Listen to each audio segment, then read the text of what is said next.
Okay, so your dad cannot do the man bun thing. Yeah, probably both my dads can't do the man bun thing. They're very masculine men from rural America. Well, I don't blame them then. Well, my hair is down for you, dads. Then they're going to be like, I can't do the long hair thing either. Or the dreadlocks. I mean, there's going to be something. I'm like, well, then you don't have to watch us. That is an option. We're not forced. It's your body. It's your choice. Yes. See us as we are, human. Yeah. We still haven't. Oh, I didn't get the clip for that. I didn't get that prepared. Oh, we can do that for the next one. Yes, we can. All right, timer's on. Excellent. Here we go. We're all recording. We sound podcasty. Mm-hmm. I am recording. Check. Welcome. Where's the thing? You know what? I don't need tiny cue cards. Welcome to the True North podcast with Abby and Ryan. We're two practicing light workers get together every other week for 2 hours to continue an ongoing conversation about wholeness and healing for body and mind so that you can live as your true self and follow your true north. I am Ryan.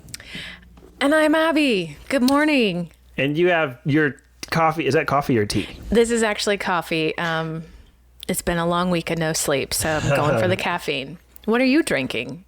Something out of a medicinal bottle. Doesn't that look great? This is Brew Doctor kombucha. Oh, nice. I decided I wanted more kombucha in my life, so I went and got I got a ginger lemon flavor of every brand I could find and made this whole compare and contrast with different variables and stuff and how much I liked each one of them, and Brew Doctor came out close to the top. Awesome. You are in a new space today. I see some crazy amazing slide coming off of a bunk bed.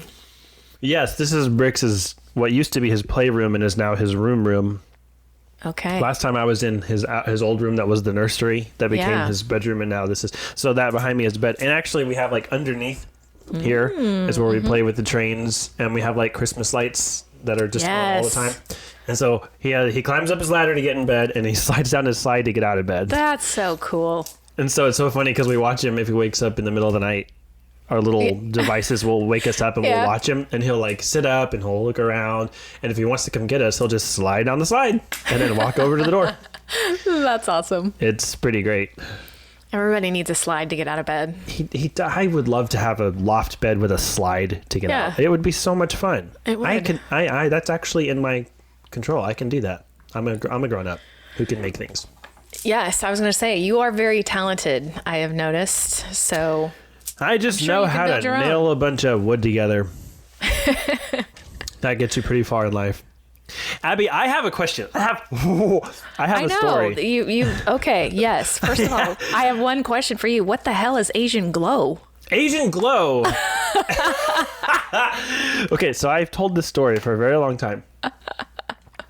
Asian glow is something that happens to people of very specific Asian descent. Not all Asians, particularly Southeast Asian and Pacific Islanders, have this genetic situation where if we drink alcohol, we flush in the face. We turn red, we blush, and our eyes can get bloodshot if we have a lot. So if I have a glass of wine or an old fashioned or just any type, one drink will do it to me. I don't care what the drink is.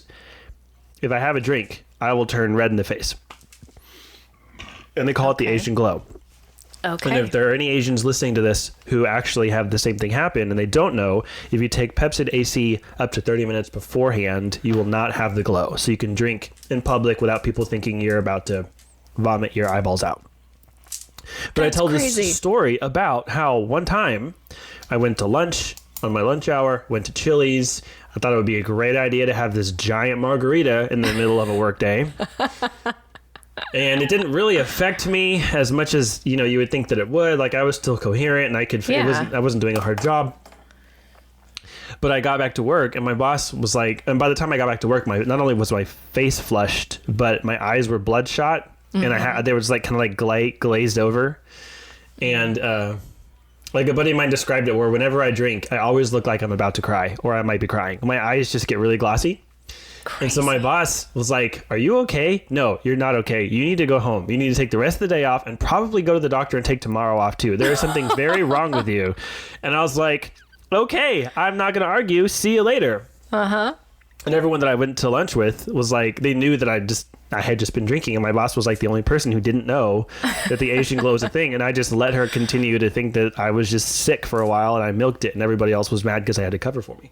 And I'm asking you about this because, do you have any idea who that boss was? No. That would be you. What? You were the boss. A bunch of us at the Y. Okay, first of all, you went to lunch and had a margarita on my time? What? Okay, I was also at a point in my life where I was not making the best decisions, but so anybody who's, I'm not going to say what year it was because I'm still trying to process that part, and they all covered for you? They did. They all covered for me the rest of the summer. I know I just got a lot of people in trouble. A lot. But you were like, I got back to the Y and you were like, Ryan, what is wrong with you? You are sick. Like, you didn't even give me an option. You were like, so you have a fever. There's something like you need to go home. You need to lay down. Maybe you got food poisoning. I don't know what it was, but you are very visibly unwell, and I don't think that you can work today. Oh and my gosh. I was like, oh yes, I definitely am very unwell and I need to take 3 days off. Wow. I think I may have just incriminated that whole entire branch of the You sure YMCA. did. I thought y'all were sweet little angels. No, you didn't. You definitely did not. What? And so it was so funny. I was telling that to a friend of mine who just discovered that I had the Asian glow, and that's my Asian glow story. And then I was like, oh, I'm actually in contact with that boss now. Like, we're doing stuff together. You know, I just wanted to see if you remember that. I'm like flabbergasted. No, I don't. I don't remember. I mean, I'm sure I did that. I didn't want you to be sick around children, and you needed to take care of yourself. Yeah. That was the one and only time I ever drank during a work day in a job involving All right, other who else kids. drank? Give it to me. Who else was it? Everyone who was there. That's all I'm going to say. Oh my gosh. Does that not just like rock your world? Yeah, a little bit. It does. This is interesting. Okay. When I went to Town North and I ran Camp Tusunganai there, this was a couple years down the road after leaving Richardson, those staffers were like hellions. They were like the partiers. They'd sneak out to camp because Camp Tusunganai is on Lake Louisville, and they would sneak out to camp at night and drink, and they'd come hungover, and I just kept thinking, oh my gosh, I wish I had my Richardson staff back. They were, you know, and now it's like, what? we were not all that debaucherous. I mean, there were definitely some shenanigans. Clearly not, because I did not. I mean, you literally all showed up. I think that you all showed up. You all did your job. We did our thing. You know what? One of the kids that I summer camp counseled that year just turned 22, and I know because we're friends on Facebook. And she's fine. She's fine. I didn't screw her up too bad. She's in college, and she's doing her whole. We were gonna name our kid after her. Oh my god! I think I can say this. I think I can say who this was. But so everyone says you shouldn't have favorites, but everybody also knows you just have favorite kids. You have favorite staff. You have favorite whatever. And so when we were pregnant with Bricks, if there's always a chance we could have twins. I mean, we did IVF, so there was a chance we could have like 4 babies from just these 2 eggs. But yeah, we had the first girl name picked out. Which I hesitate to say this, but it's another story for another day. But if we had a second girl, her name was going to be Maya Abigail. Oh. And the Abigail pretty. was going to be from you. What? I don't know that Abby is short for... Is Abby short for something? No, it is just Abby. It's just Abby, My mother didn't like Abigail. Yeah. So Maya was both of our favorite kid at the Y. Yeah. And it was going to be a little nod to how we met and the fires that forged the very beginnings of our relationship. No kidding. That's crazy. Yeah. So prior to that, I worked out at Grady Spruce, you know, and I was the teen camp summer director, and one of my campers turned CITs ended up taking one of my workshops in McKinney not all that long ago. And it was crazy. Yeah, she's like married, and she's like this big time medical researcher now. And I was That just is like, oh crazy. my gosh, little Seneca, here you are. Like, yeah. That's crazy because you still kind of see them as the little kids. Yes, you do. Like Maya's 22. I just don't buy it. Yes, Maya turned 22. And there was a picture of her and her little brother, Jared, I think. And he's like a giant now. Yeah. And it's just, I'm like, oh my goodness. But see, I think about that with you guys too. You know, the fact that you all are married, you all have Yeah, children we now. were kids. We were like what, 18, Amy 19? and Kevin and you and Glenda Yeah. and Brandon and Candace. Brandon and Candace. It's just, it's Man, nuts. there are a lot of people who met that summer as summer camp counselors who have Yeah. like multiple kids now. Like that was a breeding ground, man. We should have a reunion. It was We a breeding should ground. That not would be have a so- reunion. Oh. We should have because we're all just gonna. I don't know. It's just. I liked. There's something there. Okay. I liked a few of the people that I worked with, and I disliked a lot of them. Okay, sure. And It was a there's- very diverse group. it was. Mm-hmm.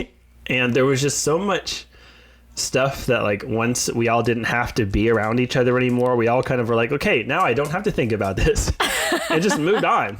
And so like, I don't know. I mean, there's some people I would really like to see, but those people I still see. What, you do? I still see some of the people that I summer camp counseled with. Interesting. Yeah, okay. And then there are a lot that I don't. And I'm Sure. okay with that. For your Yes. sake, if you wanted to do a reunion, I would be there. I just think it would just be so fun because I remember hiring all of you and why I chose all of you very clearly. Like each of you just brought something different, which, you know, all our kids needed. Gosh, that's so cool. Asian glow. I had no fucking idea. Wow, That summer, I got suckered. There was Yeah. a guy there whose camp name was Batman, and another guy there whose camp name was Superman. The year that I went, and I just drew that connection. I don't think there was any like that didn't mean anything to me, but now those two things are both very loaded. See what I mean? Like there's so many things about that summer and who I knew those people to be and who I was that summer that I just really have no desire to return to. Sure. Which that makes sense. You talk a lot about who you were at that time period, so naturally I can see you not wanting to revisit that. I was very freshly post Rayron at the time. Sure. Interesting. Good times. Anyway, yeah. Yeah. There's been a lot of memory lane happening lately. I'm going to sit with that for a while. You sit with that. Try to go through my memory bank and figure out how else I was suckered. Wow. How many of you were drinking and then coming back to play soccer with kids Yeah. or wall Well, ball or whatever? At Camp Tusunganai, they drove the bus through a drive-through so the camp counselors could get food while 70 kids are sitting there. Yes, I wanted my Richardson staff back. Little did I know. Man. No, at least the shenanigans did not happen in the presence of kids. Yes, right, because that was 70 phone calls I did not want to make to parents. Oh wow. my God. I feel like we're just making a lot of people look worse and worse. I know. This. Let's move on. Okay. Okay, so I have questions for you. Questions. Okay. I have questions for you. I hope I have answers. I'm sure you might. And then we also have to talk about apologizing. Because Yeah. when you said that on our calls Tuesday night, the way you said it was very much like, I have a lot of things to unpack here. Like Yes, the way that and like your delivery of I want to talk about apologizing, like the way you delivered that was like pregnant with depth. Oh. And I was like, oh, that's going to be a whole episode. But first, Yes. I have questions. Questions. Can you hear my bracelets? I do. I'm wondering if mine make the same noise. Take them off. Let's not do that. One is lava rocks that I can put essential oils on. Oh, I have lava rocks. And Lovely. one is shungite, which is like a neutralizer of energy Interesting. stuff. Yeah. Very nice. Okay, I'm going to take those off and put them right there. I don't know why I put them on. Okay. Question number 1. We talk a lot about vibrational frequency. Vibrational frequency. Yes. And when it comes to other things that are also characterized as having a vibrational frequency, like light and sound, we know things about them because we can measure their frequency. We know that a sound is higher or lower than another one, A, because we experience it that way, but B, because we can measure and know the frequency of the thing. So you talk about the vibrational frequency of people and of elements and of speech and thought and ideas and all these things. And in relation to each other, some things have a higher vibrational frequency or a lower vibrational frequency. And one of the things I've never, ever had anybody like clear up for me is, how do you know? Like, what are you actually able to tell? Like, what is the vibrational frequency of a word or a thought or an idea, and how do you know that it's a higher or lower frequency than another one, or a person, or, you know, like what's your point of reference and method of like measuring those things to draw those conclusions? For me personally, or just in general? Yes. Because I can't. Both and. I pick up a lot of things along the way, and then with that information, I interpret it, sort of test it, which is where I am with the experiment I'm doing with everybody's favorite colors right now. Yes. Just kind of like testing fun. a few things. And so the first thing is, it's like, it first just starts with physics, the fact that we're even made up of energy in general. I mean, that's just law of science. That's physics. But then when you know that, like we were kind of voxing about this earlier in the week in terms of sound and the different frequencies that sound has. And you can, those are measurable, and same thing with color. But as far as whether they're high or whether they're low, number one, I can just feel it. But I also think about it in terms of, like, think of a balloon. So when you have a balloon full of helium, if you take it outside in the cold, do you know what happens to the balloon? It shrinks. It shrivels up. And that's because the molecules inside of it, the molecules respond to the cold by slowing down. And so, so then when they slow down, you're thinking about cold, then you can put a color to that. So you can put blue on that.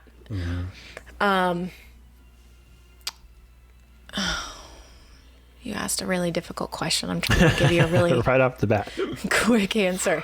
And then when you heat the balloon back up, you know, the molecules are moving a lot faster, and you think of fast and you think of heat. That's what's creating to make the balloon fully expand again. Then you think of red. So I interpret the high and low vibrations based on, like, the colors, kind of using that balloon example. So like a red is a really high vibrational frequency, because there's a lot of heat to it. And then blue is more the cool. It's a lower vibrational. It's a lot slower. Right. But I know in color therapy, the weird thing is it sort of does the opposite effect.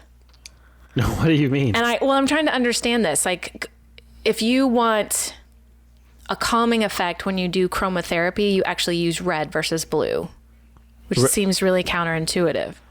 And do you use blue for an exciting? Yes. Energy? I know, right? Okay, so if I were to put your answer into my own words. Please do, because I don't know what that was.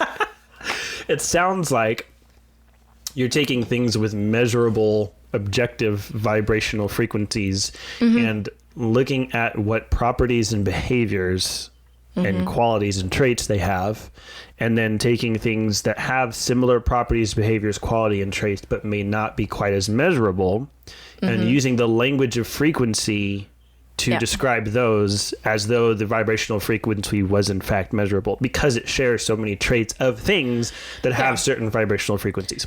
Right. So I categorize it with my left brain based on that information that I've sort of collected along the way. But then I also seek out evidence, like the Emoto water molecule studies, you know, and so that proves to me that the higher vibrational, and then knowing just in the spiritual world that everything that comes from the spiritual world is a very high vibrational frequency. Well, what doesn't come from the spiritual world? Hang on, I got to get my hoodie. It's getting cold in here. Okay. asking me difficult questions right off the bat. Oh, you need to watch the video. He's dancing. This is awesome. Did you like my I'm putting on my hoodie dance? I did. All of our patrons are going to get a good little chunk of pelvic thrusting there. Okay, so. But there's a lot that doesn't. And anytime that you are sitting with your lizard brain, anytime that you are sitting in your ego mind, and you aren't processing negative emotions, you're kind of sitting and spinning on negative thoughts and negative self-talk, those are very low vibrations.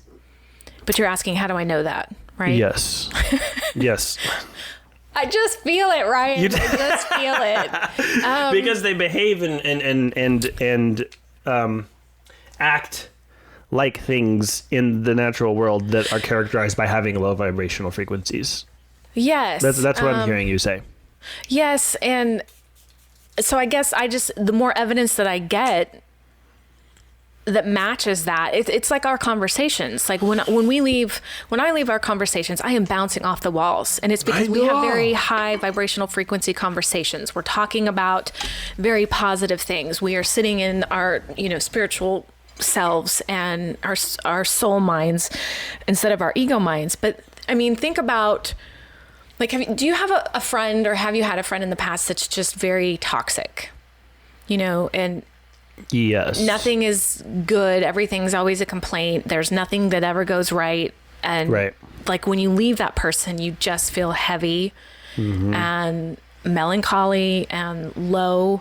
And it's because your cells have matched that low vibrational frequency. So like there again is like evidence to me too, that high vibration is very energetic.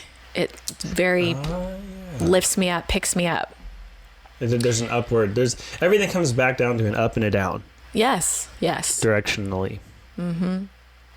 Okay, that makes a lot of sense. My mom actually was talking about how she feels like her superpower is to do the opposite, is to be light and high and bring other people up. Like her parents were at this nursing home for a while, and she would go visit him and check on him, and she remembers walking down the hall, and she had a song in her head, and she was just like bouncing along and just singing and smiling and being all happy and sunshiny on her way down the hall. And then she had a thought from her upbringing and from our culture that raised her that was like, you shouldn't do that. Like you're gonna make people notice you, and they're gonna, it just all this negative self-talk came, and she was like, I shouldn't be doing this. I should be, making myself small and blend in. So she started doing that, and then she was like, no, I'm gonna dance.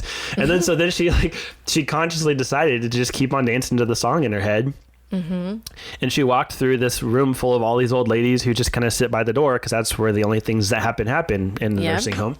And she turned around to open the door with her hip, and then she noticed that every single person that she passed by was smiling just to themselves.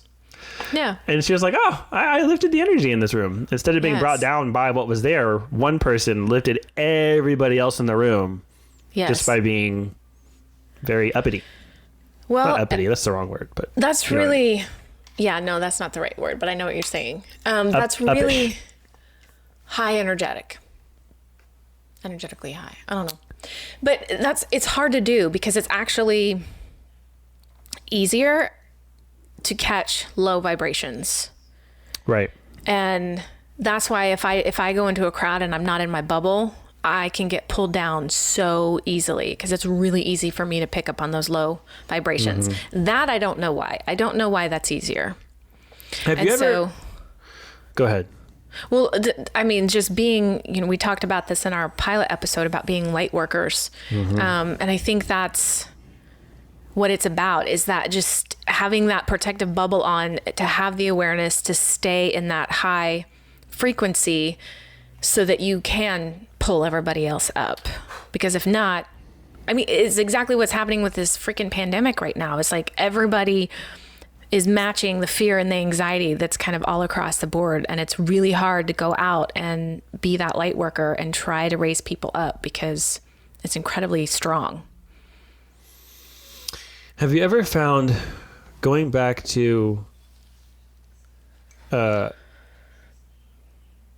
highs and the lows and how you know the frequency because you feel it, and then you said that like you keep every time you find evidence that supports it, well, it supports it.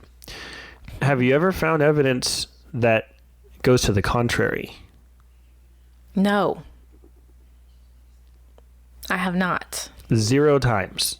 0 times. In all of the research I've read, just paying attention to my own experiences, it is never, there's not been once that's made me question it. Okay, so going back to the pandemic thing, because we actually haven't talked about this. I am an avid mask wearer. I will wipe things down when they come to my door. I do everything I can not to exit the house. But at no point have I ever felt fear about the pandemic. Like, it's not based in fear. It's a very conscientious choice to be very, very, very cognizant that there are people whose bodies are not equipped to fight this. And so I'm doing my part to make life not harder for them, right? Like, I have friends who battled cancer, I think cervical cancer, had a bunch of organs removed, then battled infertility, won that battle, had a baby, delivered it, I think 22, 26 weeks, like right after declared viable. Wow. Little tiny baby preemie. And that little baby, just the fact that she exists is evidence of a slew of victories in very, very, very, very difficult medical and biological battles that these two women have gone through. And she's immunocompromised. And it's very, very easy for her to get sick. And it's very, very difficult for her to just be exposed to the world without having some type of potentially fatal thing happen to her. And so in my eyes, I'm thinking of that little kid every time I go somewhere with a mask on. Every time I do anything that could potentially have any type of ripple effects, where if I somehow contracted it and don't know it because it incubates for 2 weeks with no symptoms, and even if it does happen to me, my immune system is probably strong enough to fight it off because I can fight off, other things that it's comparable to. But that doesn't mean that in that 2 week period, I'm not going around touching things that then somebody else could come behind me who's immunocompromised and have a potentially fatal impact just because I didn't take a precaution, right? And so for me, doing the same thing that all the people are doing to participate in the quarantine and the pandemic and the social distancing and all that, I'm one of those people, but it's not out of fear. And so I'm just wondering how much of that you think really is fear driven? Like, there's a lot of fear, and there's all kinds of people doctoring the numbers. Like, Georgia got caught trying to make the numbers look smaller. Like, there were fewer death counts than there actually were, so that they could quote unquote reopen the economy, which hasn't actually even really closed, sooner than later. And then you have other people doctoring the numbers to make it look worse, because there are some people who are really fear mongering out there. But when I see people wearing masks, I don't automatically assume that they're doing it because they're sheeple or because they're afraid, And when I see people not wearing masks, I don't know. I feel like both camps are judging the other camp for being in the camp that they're in, and we're doing the thing that makes America terrible. Yes. Like, the mask wearers are judging the ones who aren't wearing masks. Like, you're not trying to keep everybody safe, but you don't care about other people. And then the people who aren't wearing masks are like, you're letting the government take away your freedoms. No. And it's becoming one of the just another one of the things in this country that doesn't move towards progress. It moves towards division. Yes. And I think that could be fear-based, but that's the same fear that drives all the other polarizations that happen in the country, politically, socially, you name it. Like, that's not specific to the pandemic. That's just Americans doing what Americans do. This is my team, that's your team, and we're right and y'all are wrong. I don't even know. I forgot what my question was. I just went on a rant. No, and that's okay. This is good that we're kind of talking about this, but I see a lot of that too, where people are just wearing masks and doing that. Not, again, like you, not because they're scared, because they're doing it, doing their part, like you said. But like, I haven't watched the news in weeks, and I turned it on the other night, just like, I need to do a check-in and just see, because I've been reading news, but it hasn't been mainstream media news, because I'm trying to find the balance. And so I'm reading up on the other side of it, which isn't always very public. And So when I turned on mainstream media news, I was like, holy crap, this is exactly, like, I got scared. You know, they were talking about, it was the day Dallas opened kind of back up, and restaurants were now at 50% capacity and gyms were reopening, and they were just, it was major fear mongering. And I was like, wow, this, like, I turned off the news nervous again. I'm like, this is crazy. This is exactly what happens. But I know that's not everybody. You know, like, I have a group of women that I see kind of on a regular basis, and a couple of them are in the camp where she literally hasn't left her house in probably 2 months. And then there's the others that are like, yeah, we're just kind of doing our part, just staying away, you know, blah, blah, blah. But this kind of goes back to what I was talking about with our Patreons last week, where I just want us all just to see each other as humans. Right. But okay, before I get into that though, because here's the point I want to make. I'm wondering though, if it isn't fear in some way, because prior to this, were you wiping down everything? And were you? No, but I probably should have been. Well, like, I'm starting to think that maybe I should have been this health conscious without the pandemic forcing me to be this health conscious, just because what else did we catch? What else did we go through? What other diseases did we contract that we didn't have to if we had wiped down packages? But what other diseases have really knocked us on our asses, so to speak? And the people that are immunocompromised, like my friend that has the twins, then the one had cancer. I mean, when she was going through her treatments, if you had a cold, you couldn't be in her space. Like, they just couldn't go anywhere because of cold and flu season. And that's cold and flu season. And yet nobody was going around wiping things down. And so, do you know what I mean? Like, why all of a sudden are we just now, and I'm not saying this is you, but like, we should have been worried about the immunocompromised people the entire time. Yes, that is a huge thing. Everybody, like, not everybody, I'm trying to make absolutes. I saw a post that was like, if you want things to go back to normal, really, really ask yourself if that normal was what we should have been doing. Yes. You know, like, there's so many things that we're doing to get around this pandemic that we, like you said, we should have been doing all along. We should be caring more about the immunocompromised than we have been. We should be caring more about people who can't protect themselves and going a little bit, like, it's not an inconvenience to wear a mask. I'm sorry. The people who complain about it and say they can't breathe, there are masks you can get that you can breathe in. Like, it's not taking away your freedoms. It's not taking away your rights. It's not a big deal. And I think it just comes down to it. Let me think about this before I just go on another rant. Well, I have a response to that too. I just feel like there are things that we're doing now in response to the pandemic, like you said, that we should have been doing to look out for people before. And I hope that we continue to keep the mindset of looking out for those people even after we no longer have to. Yes, I agree. However, I think it's gone to the other extreme. Like, I am the opposite of you. I am in the I'm not wearing a mask camp. And not because I don't want to do my part or I feel like anybody's trying to control me, but I am a fact finder.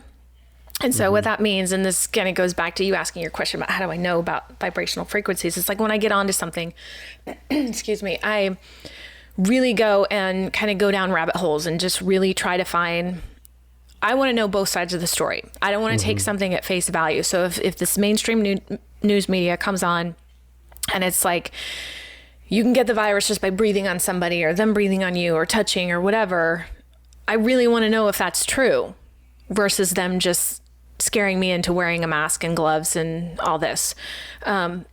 So in what I have found in my own research, it is very unlikely to pass it on in a normal situation. I am not going into a nursing home. If I were to go into a nursing home, I would be wearing a mask. I'm not going right now because that's me doing my part. But me going to the grocery store, I'm keeping my social distance. I'm not having, one-on-one close conversations with you. But I do not feel, based on what I have found and what even my pediatrician has told us, is that a mask is helping at all. And so I don't wear one.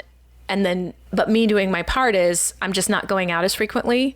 We are washing our hands all the time. I'm not going to nursing homes. Like when I went back to Colorado, I didn't go home to visit my parents because their health isn't as great and they're older. So I don't know. It's just, it's interesting. Because I just feel like everybody's divided and kind of going at each other for it. Well, I think that's like, you just said something that I really hope a lot of people hear. It's that you're not wearing a mask, but you are still doing your part. And your decision not to wear a mask is informed by you having hunted down facts with an open mind to get both sides. Yeah. Most of the people that I've talked to about this issue, first of all, they distill your entire position down to whether or not you're wearing a mask. Not washing your hands, not staying away, not social distancing. Right. It's like the mask is a representative of 100% everything you're doing. And if you're wearing a mask, it's assumed that you're taking all the precautions. And if you're not wearing a mask, it's assumed that you're taking none of them. Which again is that polarized thinking, which we need to get rid of, right?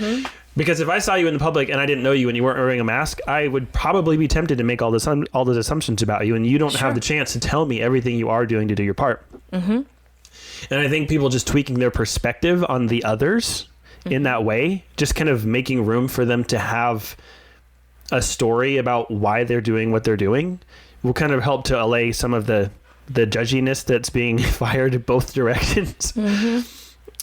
But I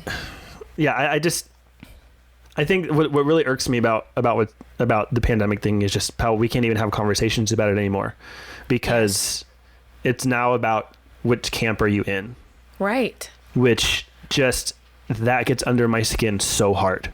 Yes. And you are exactly right in the mask being the visual representation of you are doing what you're supposed to be doing. And if you're not wearing a mask, you're not. Right. Goodness. And then it just comes from the fact that there are some people who are wearing a mask because they're not looking at facts. They're just seeing that everybody else is wearing a mask. Everyone else is doing this stuff. I'm going to do it too. Right. That's kind of like the sheeple mentality that the non-mask wearers are pointing to. And that happens. But then you have a bunch of people who are not wearing masks who are doing the exact same thing. They're just following a different herd of sheep. And they don't know why they're not wearing masks, and they don't know why the non-mask wearers are non-mask wearers. They're just deciding to, use some of the arguments that they've heard used by people who knew what they were talking about. And so there are the informed on both sides. Yes. And in much larger number, there are the uninformed on both sides. Yes. And those are the ones that get seen and heard, right? So then, when I go to the store and I'm mask shamed because I'm not wearing a mask, that lady doesn't know my story. Right. She just assumes I am putting everybody at jeopardy. And I don't feel that I am. I really don't. Right. And they just, you know what? And the whole idea, mask shaming, can we talk about that for a second? That's going to be a word that our kids are probably going to hear. Yeah. And it's such an odd, I went to PetSmart, and I normally have a mask in my car, and then I have a backup mask. I have a few masks in different places just to make sure. And I just happened to go to PetSmart and not have any of them available. I had no masks available. I had forgotten all of my backup mask was gone. My regular mask was gone. And by the way, I also need to point out, as a mask wearer, people who are wearing homemade and reusable masks need to be washing that shit. If you're wearing a mask that you're going to wear again, you need to wash it between wearings and not fucking touch it when you're out. And people aren't doing that. So a lot of the mask wearers aren't even really being smart or responsible about the masks they're wearing. They're just keeping it in their car, and then all the bacteria and the microbes that were put on the mask before, they're just putting back on their face and breathing more into it. And it's just becoming a cesspool for infection. And they're, so if you're going to be a mask wearer, you need to do it smartly. There's an argument to be made there. But I was in PetSmart and I had no mask. And I felt super self-conscious, incredibly self-conscious, because now all the people who are on quote unquote my side are going to judge me for not being, and then I was mask shamed by a woman who was wearing a mask around her chin. She was not covering her nose. She was not covering her mouth. But she was wearing the mask. And then she looked at me like I was an idiot for not wearing a mask. You're like, it's and not even covering your face. I laughed out loud. I didn't say anything to her, but I just laughed like you do when you think of something from 10 years ago that's still funny. Like I just laughed because this whole thing is so ridiculous. It is. And that's like the extreme that I feel like we're in this extreme. And now I feel like wearing the mask sometimes is making people sick because you're exactly what you said goes back to all the bacteria that's now sitting in your mask, especially because it's reusable ones that you're not washing. But then you're wearing it all the time. Like you talk about chuckling. I chuckle when I see somebody drive by with their windows up wearing a mask and they're the only ones in the car. I'm like, dude, your respiratory system needs a break. Like you need the fresh air. And and walkers, people outside walking, they're wearing their masks and there's nobody near them. And I'm like, the very thing that's going to heal you, you are preventing right now, like being outside and getting in touch with nature's frequency. You're doing that through your breath. And yet you're wearing a mask. It cracks me up. But it's just gone to this crazy extreme. So I know there is a new quote unquote normal and we do need to be more conscientious about it. But I think we have to kind of swing back to the middle. I think we're just... Yes. And again, just understand that I have a friend whose son is 10 and he was asking the other day about good people and bad people. And she was trying to say that like, no, I don't know that there's such a thing as bad people. Everybody has like an inner pilot light that is ultimately good. And so I made a little video for him that basically is like, look, bad guys think they're the good guys. Any story where you have the good guys and the bad guys, you have the hero and the villain. If it's a good villain, the villain believes themselves to be the hero of the story. Very seldomly do you find someone doing something to be a bad guy. Right. And so then you look at things like this where we just get instantly dichotomous. You are black or white, you are us or them, you are right or wrong. You see all the people that in the camp that you have decided is the wrong camp, and you forget that in their eyes they're doing the right thing. Like we have so many like my wife was a teacher in high school and she was the first person in her district to be a teacher sponsor of a gay straight alliance, because there are a lot of gay kids and a lot of trans kids in that school and they have no support because we're a very conservative part of the world. And then she found her kids having no tolerance for people who have no tolerance for the LGBTQ community. And it's a really tricky thing to navigate. And she was like, okay, your parents do not support you being LGBTQ. That is wrong. And you can see that as villainous. But the reason why is because they really truly believe it has an eternal effect on the state of your soul.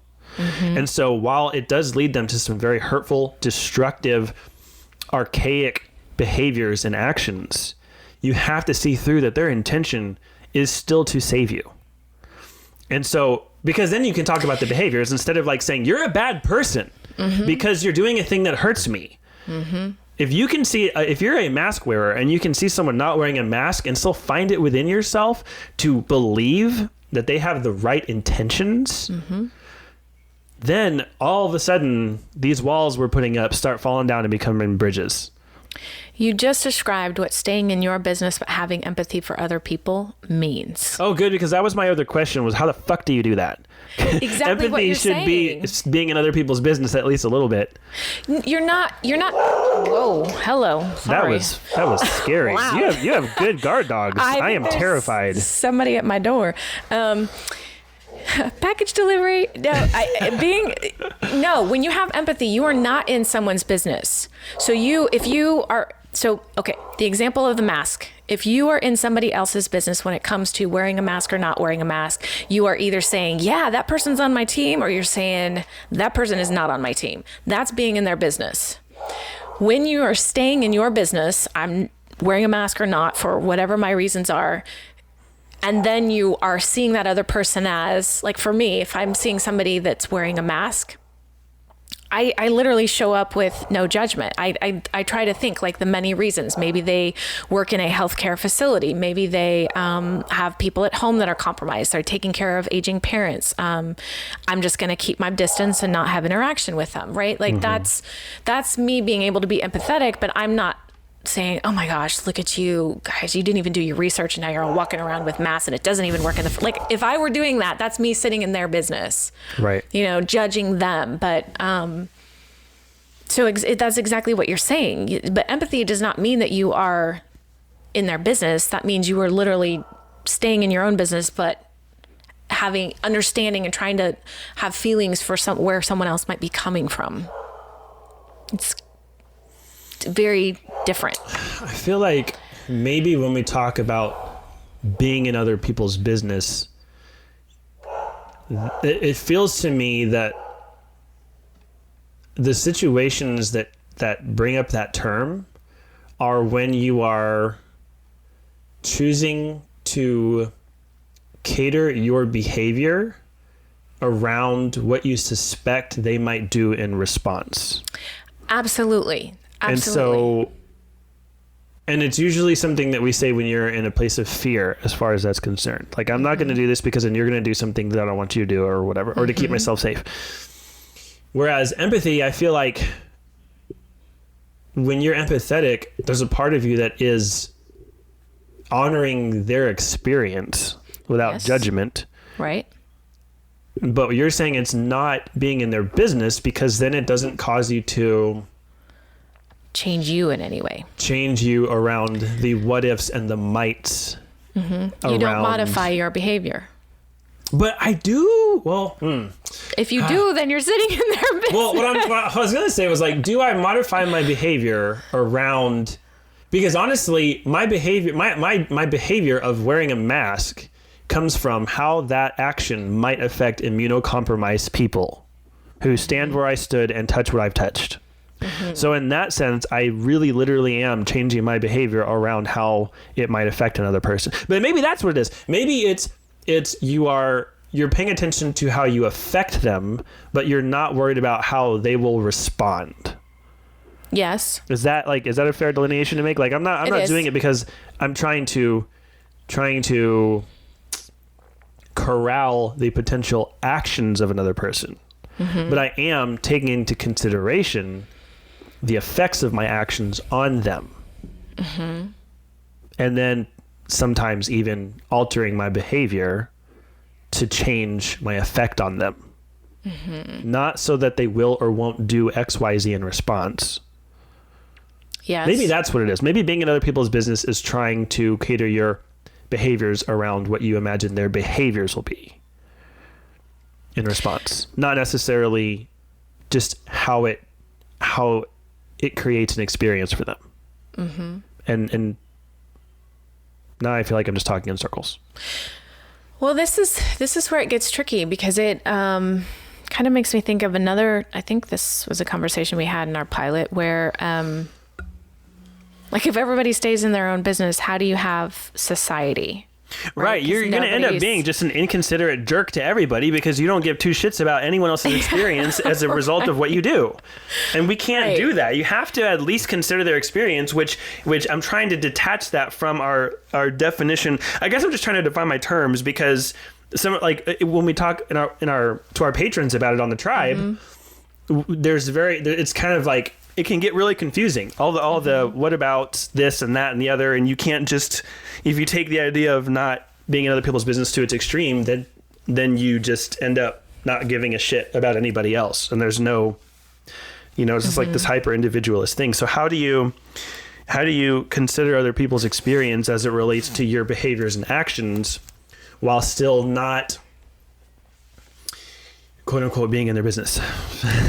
Yeah, no, but I think you make a good point where you are being considerate, which is staying in your own business. It's a choice that you want to make. It's something that you want to do for the greater good to fit into the society, but you are not changing or doing those behaviors based on how they're going to respond. Okay, so we just recently, this past weekend, went to the school that she taught at and emptied out the room of everything that she bought with her own money. Mm-hmm. And a lot of it was chairs. And a lot of these chairs did not have wheels. And it was just me and her. And I wasn't about to carry a bunch of chairs through a school because the recovery work itself would have just taken days and been really painful. And I don't even know that I would have made it through the whole day. So I'm just pushing these chairs through these empty school halls on camera, very blatantly making these scratches in the tile. And I'm thinking this could be read as just some vindictive, petty bullshit where we're mad that things ended the way that they ended, and so I'm going to scuff your floors and you know. Yes. And the cleaning guys were there. Like the cleaning crew was there, and they're looking at me and looking at the floors and just like not saying anything, but you know they're thinking, oh, I gotta clean this shit. And I stopped pushing this one chair. And I looked at the guys and I said, I know I'm making more work for you. And I really, really feel bad about that. But I have no other way to get these chairs out of here. And to be honest, we pushed it across the floors to get them into the classroom. We made some marks and the marks are gone. So it's not like we're doing irrevocable damage. It's all able to be buffed out. And I apologize. I was like, I'm sorry that I'm messing up these floors. I acknowledge that I'm messing up these floors. I tried doing a few things with these chairs to try to get it out of the building without messing up the floors. And I just don't think it's sustainable. And I looked him in the eye and I just kind of like owned the fact. I'm like, I'm not trying to get around it. I'm not making excuses. I'm not denying it. Yep. I can look you in the eye and say, I'm making your job harder. Right. And I'm sorry. And I feel bad. I feel guilt. And I'm still going to do it. And I just like, you know, and I said that to every single person that I passed. I said it to the vice principal that I passed. And later she was like, oh man, they're all mad about these floors. And it's like, yeah, they are. But I looked them all in the eye and owned it. Like I still feel kind of bad that I did that, you know, but so is that an example of what you're talking about where you're just kind of like owning the effect that you have on people? Because you could argue that I was just being a complete asshole to those people, even more so knowing that I'm adding to their workload, you know? But see, that's sitting in their business because you're projecting that you are making their life more difficult. They have to clean the floors regardless. It might be hard. You don't know for sure that it might actually be more difficult for them or any more work for them outside of what they normally do. You kind of projected that on them, that you just made their life more difficult or that you've somehow messed it up. Yeah, I do project a lot. You know, and when you worry about how they're responding to you, then that's when you are sitting in their business. But staying in your business in that moment is like, yeah, I realize, you know, this is probably not the best approach to do this. And then to resolve that within your own self, you recognized it and you decided to say that to them and apologize. And then that's where you have to leave it. If you worry about whether they accepted your apology or not, or like the apology has to be for you and not for them. Right. And it is for them in a way, but at the same time, like if you're expecting them to just all of a sudden forgive you or think, okay, since he recognized that he's not, I'm not so mad anymore, then again, you're sitting in their business. Right. So once you've apologized, if they're still mad at you or they've decided, okay, this guy isn't so bad after all, should not matter. Is it really an apology if I keep doing it though? Like I even said to someone this past week that apology is kind of nullified if it's not followed up by some type of a behavioral adjustment to prevent the hurt from happening again. It's just words. And that's kind of what I did. Yeah, but how do you know you really hurt something? Because like you said, you did it when you put them in and now the marks are gone. So yeah, I guess you know, it's you are putting a label as it being bad. And yes, we're conditioned like take care of the things you have and don't destruct property. They did and look blah, blah. pretty upset. they looked pretty upset. The other thing too is like did nobody have a dolly, like a furniture dolly? No, they gave us a dolly. Well, here's the other thing: is like they gave us one dolly, and Glenda was using that dolly. And throughout the day, there were people moving chairs, there were people moving equipment and ladders, and they all had dollies with wheels and tires. And I don't know where they got these things, but they were just coming out of the woodworks with dollies when they needed them. But they gave us one dolly, and so that kind of made me feel a little bit better. Like if you really, really didn't want me to scuff your floors, you may have given me something that I could carry these chairs on. Or they could tell you to stop. Right. I think they just didn't want us to take the things. Well, right. See, I was just about to say, typically it's usually a bigger issue than what really it is at face value. Right. I mean, as far as the cleaning crew, I think it was just about the cleaning. Yes. But yeah.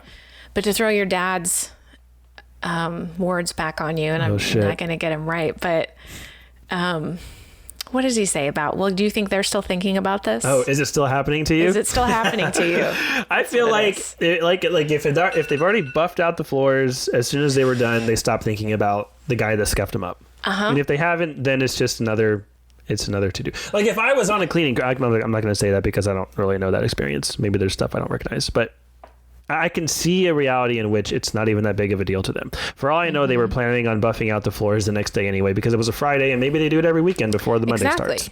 Exactly. Yeah. And that's where not sitting in their business lies, is not projecting something, your own emotions, your own feelings on them, and assuming that that's how they feel or that's how they're responding. I will say, once I actually looked them in the eye and owned it, I felt less bad about it. I don't know why.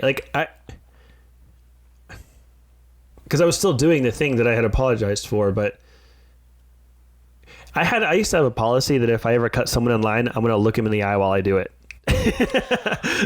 Nice. Yeah. There's this idea that I feel less terrible about something if I'm somehow just owning the fact that I'm doing it to the person who would be put out by it. And so on that front, I feel like looking them in the eye and telling them and acknowledging what I'm doing was at least a way of absolving myself of some of the guilt. Because if I just ignore them and pretend they don't exist and don't make eye contact and then scuff up the floors, I would feel worse about it, you know? That's an interesting conversation to get into. Which we should have next time, because we still have to talk about apologies.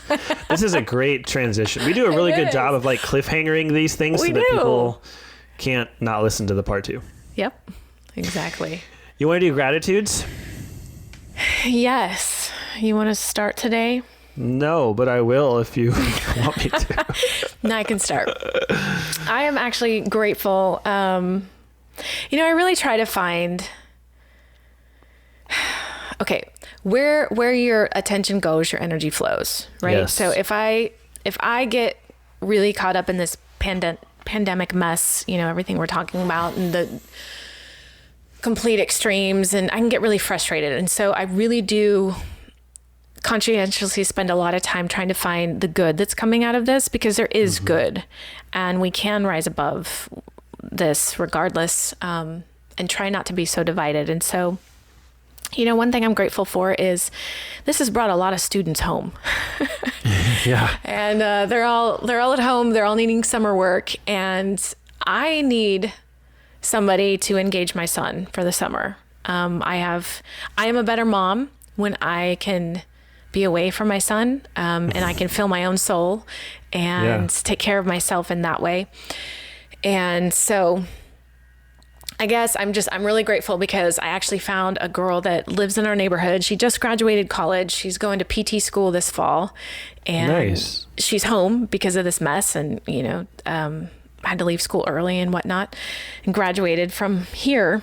And she's just amazing. She wants to play with Patrick. They build things together. They go outside. Yesterday they took the hammocks down to the park and they were chilling out sloths in the tree. And that's awesome. I'm just grateful, that it's not an opportunity. We would have found somebody, we would have, but we wouldn't have found her. And she just seems to kind of be this gem that I found out of all this. And I can go do my thing and know that he's excited. He asked me this morning why she wasn't coming today. Wow, okay, this is pretty good. Awesome. So it's just, I'm really grateful for kind of the community, I guess, that's come out of all of this, and sort of just reevaluating values and treating people differently, and just, so I'm grateful for her, grateful for my son to be engaged, and it's good for all of us, I think, for her, for him, and for me. That's awesome. Yeah. I love, like, I really feel like gratitude is the antidote to fear. And Yes. I love that you are intentionally aiming your gratitude at something that happened as a result of the pandemic. Yeah. Yep.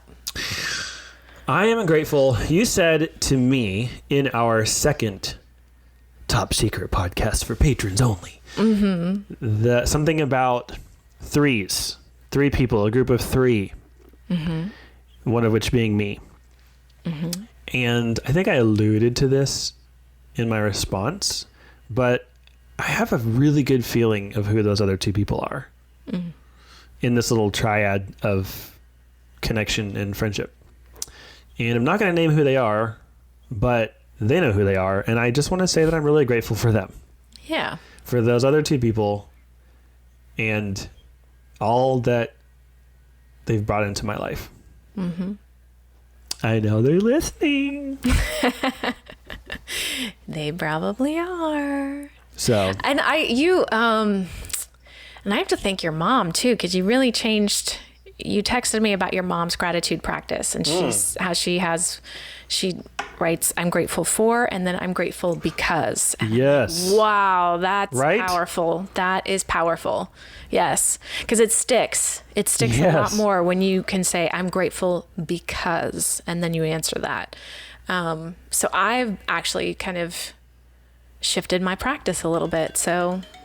Oh, there's our timer. So yeah, thank you to Gail, because that's awesome. She was going to join our Patreon, and then she told me she didn't because she stopped and asked herself, at what point does coming to every soccer game end? Oh, that's funny. I'll get her. Yeah, I was going to say that doesn't count anymore. I was like, Mom, come to my soccer game. Yeah, exactly. and we want you every here month for it. So true. Okay, well, we're going to talk about apologies in part 2 of this one. So stay tuned and hang with us for another week if you're listening to this when we drop. Until then, go muck yourselves. Bye.